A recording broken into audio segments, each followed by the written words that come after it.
भारत ने किया अपना स्टैंड क्लियर, अर्मेनिया और अजरबैजान के लिए। क्षेत्र किसी और का, लोग किसी और के और लड़ाई किसी और में। जय हिंद साथियों, welcome back to target government job YouTube channel. कैसे हैं आप सभी साथी? उम्मीद करती हूँ बहुत ही अच्छे होंगे। साथियों, एक हॉट टॉपिक पर आज हम बात करने वाले हैं कि भारत ने अर्मेनिया और अजरबैजान के जो भारत का स्टैंड है वो क्लियर किया।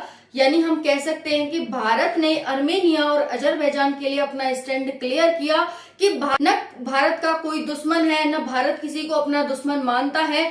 आप ही माने तो वो बात अलग है। भारत के लिए न अजरबैजान कोई दोस्त है, न दुश्मन है, न अर्मेनिया कोई दोस्त है और दुश्मन है। क्या है इसमें रूस का स्टैंड, क्या है तुर्की का स्टैंड, क्या है ईरान का स्टैंड और क्या है पाकिस्तान का स्टैंड, सारी जानकारी आपको और साथ ही साथ की ये भी आपको पता चलेगा कि क्या है इसमें अमेरिका का स्टैंड। तो ये 5-6 देशों के बारे में हम बात करने वाले हैं। साथियों, बात करेंगे नागोर्नो काराबाग क्षेत्र के लिए स्थिति, अजरबैजान, लोग वगैरह। फिर बात करेंगे अर्मेनिया अजरबैजान, क्या है इनकी खासियत, क्या है इनकी कंडीशंस, फर्स्ट वर्ल्ड वॉर और बोल्शेविक क्रांति। उसके बाद साथियों हम यहाँ पर बात करेंगे यूएसएसआर का हिस्सा अर्मेनिया अजरबैजान, तुर्की अजरबैजान, पाक, क्या है इनका तीनों का संबंध और भारत अर्मेनिया के साथ होता है या अजरबैजान के साथ होता है या फिर भारत ने अपना जो स्टैंड क्लियर किया है उसमें क्या कहा है, सारी जानकारी और आपको लास्ट में परिणाम भी बताया जाएगा कि इसका परिणाम क्या है। तो बहुत ही इंटरेस्टिंग टॉपिक है। जियोपॉलिटिक्स आपको समझाई जाएगी। आप सभी इसको ध्यान से सुने एंड तक और बहुत ही इंटरेस्ट लेकर इसे पढ़ें। साथियों, स्टार्ट करते हैं। आपके लिए थोड़ी मेहनत भी की गई है मैप बनाने में। मैप में कुछ इस प्रकार है कि ये भारत है। भारत का नॉर्थ और ईस्ट में हम बात करने वाले हैं। नॉर्थ और ईस्ट के बीच के क्षेत्र को हम क्या कहते हैं, नॉर्थ ईस्ट क्षेत्र कहते हैं। तो चलिए भारत से मूव करते हैं नॉर्थ ईस्ट की तरफ। आप जब भारत से निकलेंगे तो पाकिस्तान दिखेगा, ऊपर अफगानिस्तान, फिर आपको ये अर्मेनिया दिखेगा, तुर्कमेनिस्तान दिखेगा, तुर्कमेनिस्तान, फिर उसके बाद कैस्पियन सी दिखता है, इसके बाद अजरबैजान दिखता है, अर्मेनिया दिखता है, टर्की दिखता है, ईरान दिखता है और यहाँ पर आपको रशिया दिखता है। साथियों, रसिया, ठीक है जी। अमेरिका बहुत दूर है। अमेरिका का मैप हम नहीं ले पाए, लेकिन हाँ अमेरिका बहुत दूर है इनसे, आप जानते हैं। तो चलिए अब बात कर लेते हैं यहाँ पर क्या है, ये क्या दिखाने का उद्देश्य है। देखिए यहाँ पर ये है कैस्पियन सी, ये है अजरबैजान और ये है अर्मेनिया। अब बात करेंगे हम भारत के बारे में बात करने वाले हैं, इसलिए आपको दिखाया गया है। अजरबैजान और अर्मेनिया के बारे में कुछ खासियत है वो देख लेते हैं। अर्मेनिया की राजधानी येरेबन है, अजरबैजान की राजधानी बाकू है। अर्मेनिया में ईसाई बहुल के क्षेत्र हैं, अजरबैजान में मुसलमान लोग हैं। अर्मेनिया की पॉपुलेशन 3 लाख है, अजरबैजान की पॉपुलेशन 1 करोड़ है। अर्मेनिया रूस को सपोर्ट करता है और अजरबैजान टर्की को सपोर्ट करता है। यानी इन दोनों की विचारधारा लगभग सेम है और इन दोनों की विचारधारा सेम है। अब आपको यहाँ पर एक चीज बहुत ही अच्छे तरीके से दिख रही होगी कि जहां पर अर्मेनिया रशिया को फेवर कर रहा है, वहीं पर अर्मेनिया मतलब अर्मेनिया के खिलाफ, है ना। सुन रहे हो यहाँ पर, ये जो अर्मेनिया है और रशिया है और भारत, ये तीनों एक साइड रहते हैं। वहीं पर जो अजरबैजान है ये मुसलमान क्षेत्र है, टर्की है और साथियों यहाँ पर इसके साथ पाकिस्तान है। यहाँ पर देखेंगे आप तुर्की, अजरबैजान और पाकिस्तान, ठीक है ना। तो हम इसके बारे में बात करने वाले हैं यहाँ पर। चलिए स्टार्ट करते हैं साथियों। देखिए यहाँ पर है साथियों, यहाँ पर स्थिति अजरबैजान के लोग, नागोर्नो काराबाग क्षेत्र है, कहाँ पड़ता है, ये है अजरबैजान, ये है अर्मेनिया। साथियों अजरबैजान में स्थित है नागोर्नो काराबाग क्षेत्र कुछ इस प्रकार से। देखिए इस प्रकार से स्थित है, ये आपको दिखाई दे रहा है, ठीक है। अब यहाँ पर अजरबैजान अर्मेनिया के बीच ये क्षेत्र स्थित है जो कि पूरी तरह से अजरबैजान में पड़ता है। यहाँ के जो नागोर्नो काराबाग क्षेत्र है इसके लोग अर्मेनिया के लोगों को सपोर्ट करते हैं। यानी यहाँ पर अर्मेनिया के लोग ही रहते हैं मूलतः। अब ये लोग जब यहाँ के रहते हैं तो ऑब्वियसली इसकी तरफ झुके हुए होंगे, तो ये इसकी तरफ झुके हुए हैं। इस तरह से इनका आना जाना हमेशा से इधर लगा रहता है और ये अर्मेनिया पूरा अपना इतना क्षेत्र अपना पूरा मानता है कि भाई ये वाला क्षेत्र हमारा है। अब ये बात अजरबैजान को बुरी लगती है कि भाई ऐसा कैसे हो सकता है कि तुम्हारा क्षेत्र है, जबकि ये वाला क्षेत्र तो हमारे अंदर है और यहाँ पर तुम्हारे लोग हैं, बल्कि हमें तो तुम्हारे लोगों को यहाँ से भगा देना चाहिए कि ये हमारे हैं। अभी मैंने बताया कि अजरबैजान में कैसे हैं, मुसलमान लोग हैं, और अर्मेनिया में कैसे लोग हैं, ईसाई लोग हैं, बताया ना आप सभी को। इसीलिए तो साथियों यहाँ पर क्या है, इस वाले जो क्षेत्र में, अर्मेनिया वाले क्षेत्र में ईसाई लोग रहते हैं। अब ये क्या है, इसको इनमें लड़ाई चलती रहती है, तो कई बार लड़ाई हुई, सीज फायर हुआ, इनके बीच काफी बार समझौता हुआ, लेकिन कोई भी निर्णय इनके बीच नहीं निकल पाता है और लड़ाई होती रहती है। और इसमें बात आ जाती है कि भारत किसकी तरफ है, भारत किसको सपोर्ट करता है, ये बात चली आती है। तो देखिए ये दोनों क्षेत्र कभी यूएसएसआर का हिस्सा हुआ करते थे, अर्मेनिया और अजरबैजान। 1991 से पहले 15 देशों का सम्मिलित रूप था यूएसएसआर, लेकिन 1991 में ये 15 देशों में टूट गया और उसी में से 2 देश अर्मेनिया और अजरबैजान थे। तो साथियों यहाँ पर ये रहा, और उसके बीच ये जो क्षेत्र था नागोर्नो कराबाख का, इसका तो इतिहास बहुत ही पुराना है। इसका इतिहास बहुत पुराना कैसे है, तो आप यहाँ पर देखेंगे साथियों कि 1917 में एक बोल्शेविक क्रांति हुई। 1917 वही टाइम पीरियड था जब फर्स्ट वर्ल्ड वॉर चल रहा था। फर्स्ट वर्ल्ड वॉर चलता है 1917 में, बोल्शेविक क्रांति होती है रशिया में। रशिया का क्या स्टैंड है बात करेंगे यहाँ पर। और साथियों जब बोल्शेविक क्रांति होती है तो वहां का जो तानाशाह राजा था उसे हटा दिया जाता है लेनिन के नेतृत्व में, और लेनिन के द्वारा रशिया में साम्यवाद की स्थापना कर दी जाती है, जिसे बोल्शेविक क्रांति कहा जाता है। यानी बोल्शेविक क्रांति का ही परिणाम था कि वहां पर साम्यवाद की स्थापना हुई। समझ आ गया। अब क्या है साम्यवाद, क्या होता है साथियों, साम्यवाद होता है कि पूंजीवादियों को खत्म करो, जितना भी पैसा होगा वो जनता में बांटो, जनता को बिल्कुल इक्वली अधिकार रखो, बल्कि पूंजीपति नहीं होंगे, यानी पूंजीपतियों को खत्म करने की बात यहाँ पर की जाती है। ठीक है साथियों, साम्यवाद में। लेकिन ये बात समझ में आई, फिर उसके बाद चलते हैं 1922 में, जब तक लेनिन का शासन यहाँ पर चलता रहा 1917 से। फिर 1922 में स्टालिन की सरकार आती है। स्टालिन मरते दम तक इसमें तानाशाह के रूप में शासक बना रहता है और यहाँ पर साम्यवाद बहुत चरम स्थिति पर पहुंच जाता है। यानी जितने भी पूंजीपति थे उनका दमन करना स्टालिन का एक अपना कारोबार सा बन गया था, उसकी एक पैशन सा बन गया था। सभी पूंजीवादियों को खत्म करता चलता है। लेकिन तभी की बात है कि फिर अमेरिका निकलता है। भाई अमेरिका सबको बताता है 1922-23 की बात चल रही है ये। और फर्स्ट वर्ल्ड वॉर में अमेरिका, पता ही है, जब फर्स्ट वर्ल्ड वॉर हुआ तो एकदम निकला, महाशक्ति बन के निकला।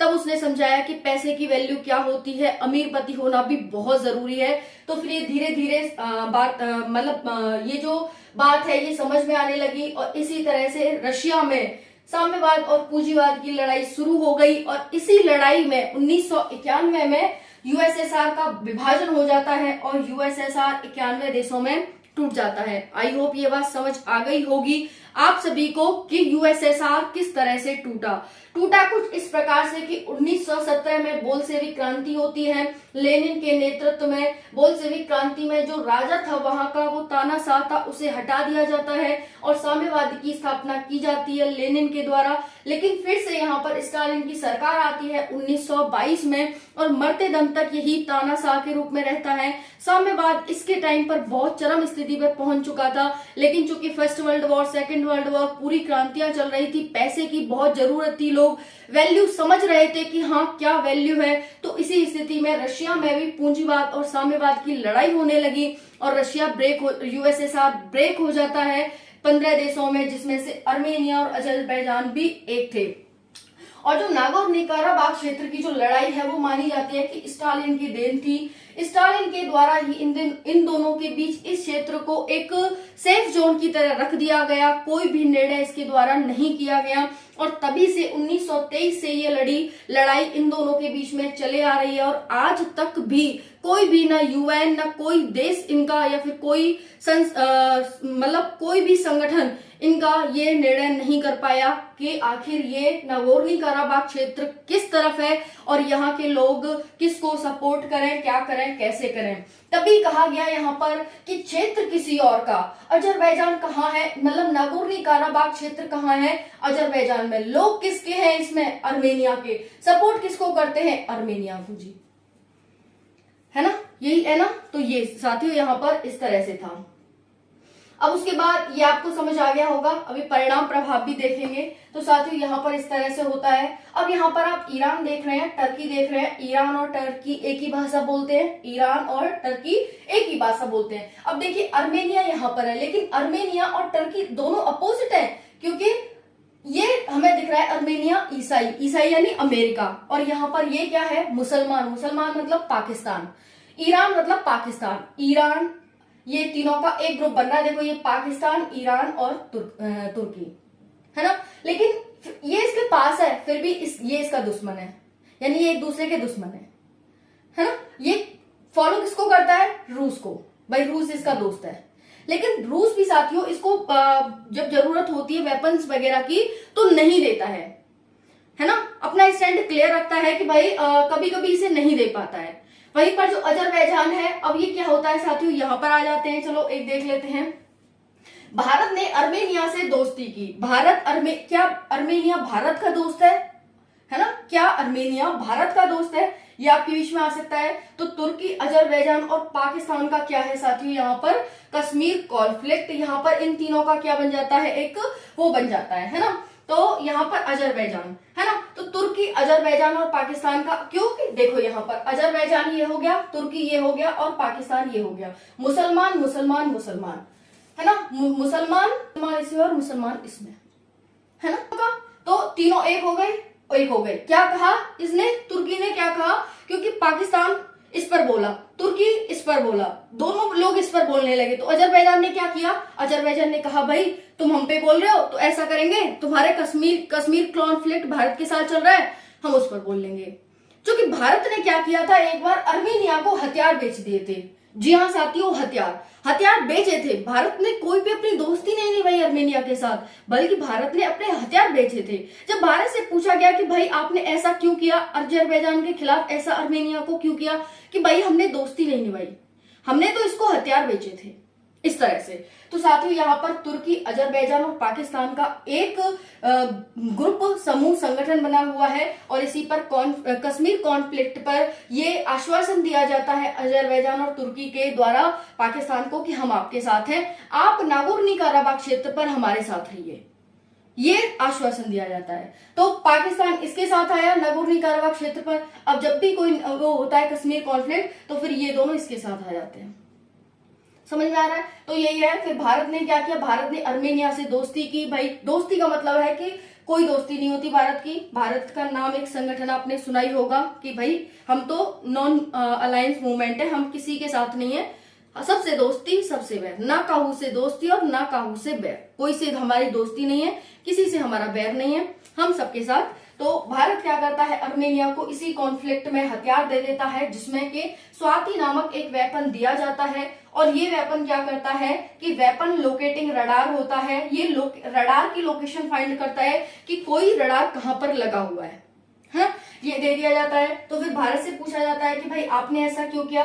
भारत कहता है कि देखो जी, हम किसी की दोस्ती नहीं थे, हमने कोई हथियार बनाया है, बेचने के लिए बनाया, हमने बेच दिया, उसने हमें पैसे दिया, हमने उसे हथियार दिए, इसमें दोस्ती वाली क्या बात हो गई, है ना। तो यहाँ पर जो अर्मेनिया है ये रशिया का, भारत का, यानी भारत एक तरह से इसे सपोर्ट ही करता है यहाँ पर अर्मेनिया को, और रशिया हो गया। अब ये बताइए कि रशिया और भारत अर्मेनिया को सपोर्ट कर रहे हैं, तो यहाँ पर जो असाई बहुल क्षेत्र है, अब अमेरिका भी इसको सपोर्ट करेगा कि नहीं करेगा, क्योंकि यहाँ पर ईसाई हैं। हालांकि वो डायरेक्टली रूप से नहीं बोलता है इस तरह से। और दूसरा भी समझ सकते हैं कि टर्की दुश्मन, अजरबैजान के साथ तो कभी आ ही नहीं सकता अमेरिका, कभी नहीं आ सकता।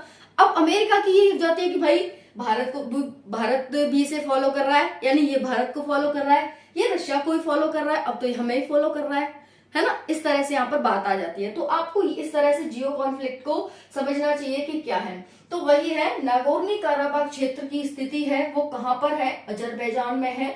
लोग कहाँ के हैं, यहाँ पर अर्मेनिया के हैं। और इसी बात का दुख है, बात तो इसी का दुख है कि मतलब क्षेत्र किसी और का, लोग किसी और के। और ये गलती सारी स्टालिन की मानी जाती है कि स्टालिन के द्वारा ऐसा किया गया, कराया गया। अगर वो इसका निर्णय तभी कर देता तो शायद ऐसा नहीं होता। जिस तरह से आज जम्मू कश्मीर, यानी जो पाकिस्तान कश्मीर वाला कॉन्फ्लिक्ट है भारत और पाकिस्तान के खिलाफ, वो भी कभी किसी की देन था, और जब वो निर्णय हो जाता तो शायद आज वो कॉन्फ्लिक्ट नहीं रहता, है ना।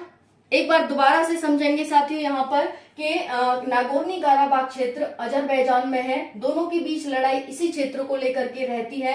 यहाँ पर कैस्पियन सी है, इसमें अर्मेनिया के लोग रहते हैं नागोर्नो काराबाख में, लेकिन ये क्षेत्र अजरबैजान में स्थित है। लोग का आना जाना लगा रहता है। तो अर्मेनिया इस पूरे क्षेत्र को क्या है, यहां से लेकर के मैं अंडरलाइन कर देती हूँ इस वाले क्षेत्र को साथियों कि ये पूरा ही क्षेत्र क्या है, ये पूरा ही क्षेत्र हमारा है, ऐसे मानने लगता है। अब मानने लगता है तो अजरबैजान को तो बुरा लगेगा, जैसे भारत को लगता है ठीक है भाई आपकी लड़ाई है, इसमें हम कुछ नहीं कर सकते। लेकिन यहाँ पर स्थिति इसकी अजरबैजान में है, लोग अर्मेनिया के हैं, ये सब है।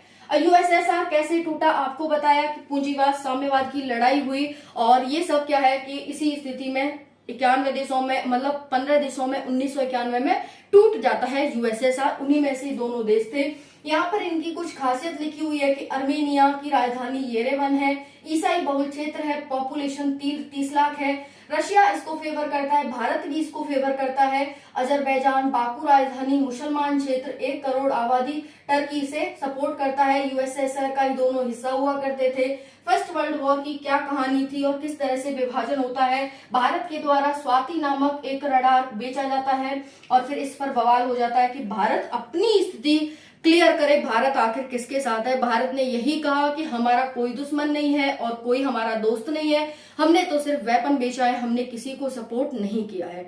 तो यही था, भारत किसी से न डरता था, न आज भी डरता है, और आगे तो और भी महानता हासिल करेगा, तो और कभी डरने वाला भी नहीं है। जय हिंद, नमस्कार, धन्यवाद।